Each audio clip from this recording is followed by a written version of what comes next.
Hello beautiful people. I am going to share with you my experience in China and what you need to know so that you can have a wonderful trip.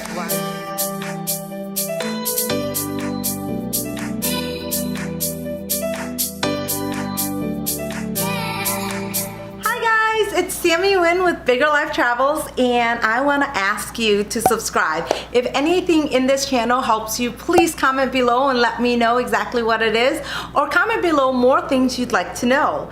First thing you need to know is that you need a China visa. In order to get into China, you actually need to go get a visa. You have to apply for it before you go. China is one of the countries, one of the very few countries that will not give you a visa upon arrival. So you would just have to apply for it. It's really simple. Find a local Chinese consulate, and if there's none near you, you can also apply online. A lot of companies, if you Google it, will also do the services online. It may cost you a little bit more, but it will save you time and a lot of headache.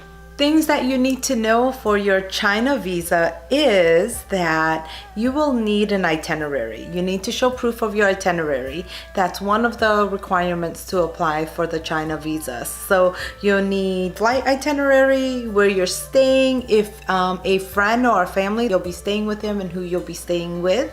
And if you are going to be staying at a hotel, you'll need the hotel reservations, how long you're gonna be there, and the address of the reservation. So you just have to show proof of it. It's really simple. That when you are in China, you will also need your passport. Your visa will be in your passport.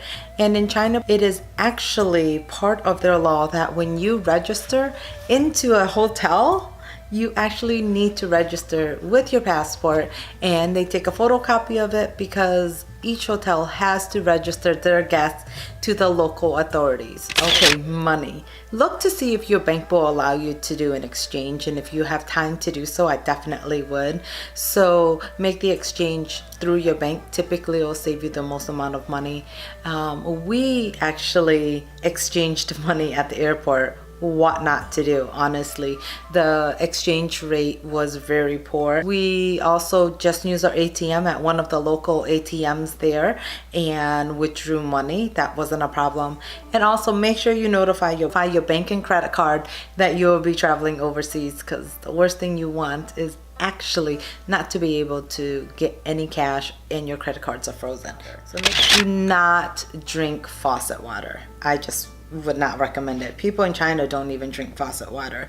Buy the bottled water, and if you bring your own water bottle, do not fill it up at the faucet. It's not really expensive water. It's not a big deal to buy any bottled water. I definitely would do that. So many different types of food to eat, right? So be aware that their food is quite different than the Chinese food that you find here in America or even in Europe. And so be aware of some of the different things that they'll be eating. One of the most unique things that we saw it's called stinky tofu.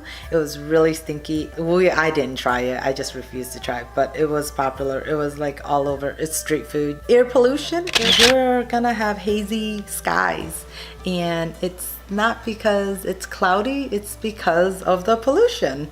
So be aware of that. You also notice a lot of people that will be wearing a mask over their face, and that's just to help with the pollution. There is an app that you can download and Google it, and it will give you an idea of the pollution in that area. So another thing you need to know is squatty potties.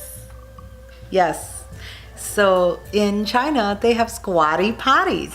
What does that mean? It means you're not sitting on a toilet when you pee. You actually have to squat to pee and poop. Yes, it's kind of gross. And they don't have toilet paper, and they typically do not have soap or like hand wipes or disinfectant, paper towels, anything like that. So pack your own toilet paper when you leave the hotel. Most hotels will have the Western style toilets, so you'll be safe at your hotel. Do your business there. And then grab some extra toilet paper, especially females. Grab some extra toilet paper, throw it in your backpack, throw it in your purse. And make sure you do not leave your hotel room without any paper towels.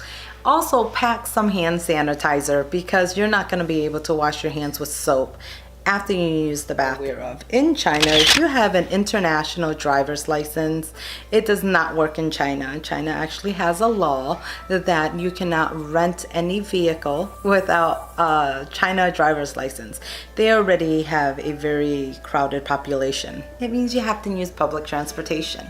A lot of different ways to get around, especially when you're in the bigger cities. You're gonna have the subway, the bus, there's taxis, and they also have share rides. So something like Uber is out there. Download the apps and you definitely can do that. You're not able to rent a vehicle and drive even with an international driver's license. So a lot of things you're gonna find in China is knockoffs. You'll find all sorts of knockoffs, and depending on what market you go to, they'll tell you it's the real thing. Just be aware the majority of the time, like 99.9% of the time, it's a knockoff. And they do a really good job. It looks like most of the items. We were in a market in Shanghai, and pretty much the whole entire market are for knockoffs. And they'll tell you, oh, this is the real Nike or Jordans, or what else was there? Oh, they have GoPros, they have backpacks from all sorts of designers, and they'll say it's the real thing. It's most likely not. They'll also charge you prices as if it's retail and the designer price. So you also have to know how to negotiate. So you haggle a lot. Make sure you are comfortable with haggling, and if you're not, then either pay full price for the item because you really like it, or know that you can just walk away. It's not a big deal. Always haggle. My rule of thumb is if they're saying it's $100, I would offer them $50, and then go from there, and they'll go back and forth.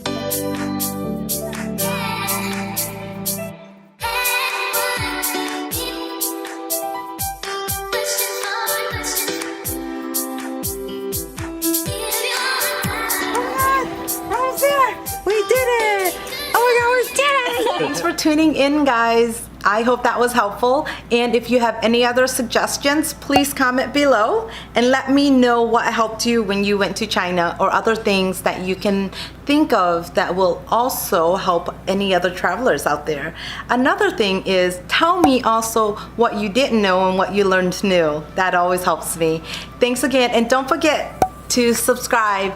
See you guys later.